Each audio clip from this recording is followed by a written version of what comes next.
as far as picking a side, Chelsea, no idea.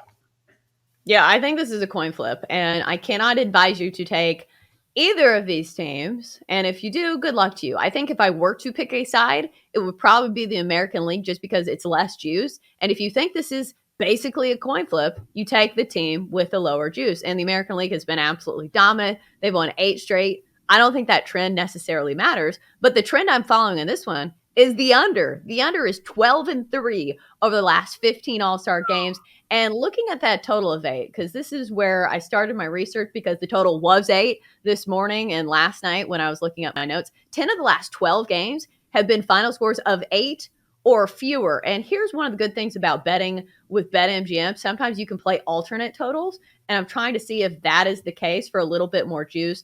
I think that would be worth it just to get to that number of 8 as opposed to 7.5. But here's the thing about All-Star games. You are looking at the top pitchers in all of baseball. And not only are they top pitchers in baseball, they only have to pitch for a couple of innings. It is a completely different mindset when you don't have to pitch 7 innings. These guys are going to rear back and let it eat. We're going to see guys throw much harder than they do in regular season games because they only have to pitch a couple innings. So I wouldn't be surprised if we see the pitchers outdoing the hitting here. And look at a regular season game. If we saw a total of 8 or 7.5, it would be 2 aces. So this is not just 2 aces, it's a ton of aces.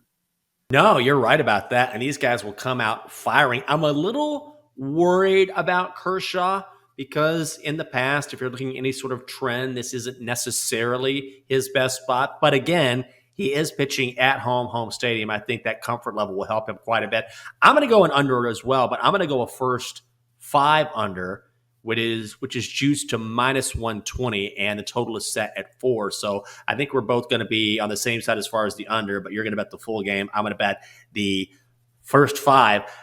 I feel like we're going to see a lower scoring game just based on the reasons why you mentioned it. And then again, I say that, but I look at this lineup on both sides, Chelsea, particularly in the American League, and it's just one guy mashing after the other. If I had to pick a side here, I think I might lean with the American League. Like you said, a trend is a trend, and it's a delicate balance because you don't just want to follow trends blindly. That's one of the worst things you can do. Oh, this is a trend. This is why it's going to happen. You want to find a reasoning for that. However, trends do happen for a reason, and in a game like this where it's really difficult to handicap, maybe following a trend is what you should do. And like you say, since it's a cheaper price, if you're picking a side, I think I'd go American League as well. I'm not sure if I would do it because of the trend, though, because these are different players each and every year when talking about the American League. The reason I'm following the trend when it comes to the unders is because there are always good aces. There are always good pitchers. And this is different than a regular season game, despite the number being around the same as if it were a regular season game. Because looking at totals in baseball and regular season games, they're usually around 7.5, 8, 8.5, and 9.5 if it's really terrible pitchers. And also think about this. These are some of the best defensive players in all of baseball. So think about those runs scored or the amount of runs that are going to be saved by, take Mookie Betts in the outfield. He's one of the premier defenders in all of baseball. So not only are you getting premier pitching, you're also getting some of the best defensive players in baseball. The one sabotage factor this year is the extra innings rule, how they're not going to extras. They are doing a swing off.